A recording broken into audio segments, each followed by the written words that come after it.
অবশেষে ঢাকা বিশ্ববিদ্যালয় থেকে সম্মানজনকভাবে ৭ কলেজকে আলাদা করার সিদ্ধান্ত নেওয়া হয়েছে।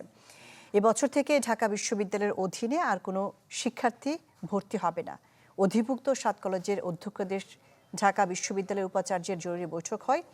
পরে সংবাদ সম্মেলনে উপাচার্য বৈঠকের সিদ্ধান্তের বিষয়ে জানান। বলেন, যেসব শিক্ষার্থীর শিক্ষাক্রম চলমান আছে তাদের ক্ষেত্রে বিশ্ববিদ্যালয়ের প্রশাসন দায়িত্বশীল থাকবে। যদিও ৭ কলেজের শিক্ষার্থীদের উপাচার্যের পদত্যাগের দাবির বিষয়ে কোনো সিদ্ধান্ত হয়নি। গেল রাতে সরকারি কলেজের শিক্ষার্থীরা নিজেদের দাবি নিয়ে বিশ্ববিদ্যালয় এলাকায় গেলে সংঘর্ষ বাধে। আহত হয় বেশ কয়েকজন।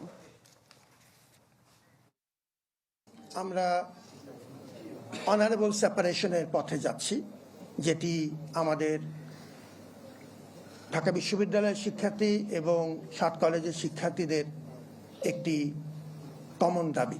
2024-25 শিক্ষাবর্ষ থেকেই ঢাকা বিশ্ববিদ্যালয়ের অধীনে আর ভর্তি না নেওয়ার ব্যাপারে সিদ্ধান্ত গ্রহণ করা হয়েছে। শিয়া বাটার ও ভিটামিন ই সমৃদ্ধ lily glam beauty soap. Lily, always beautiful.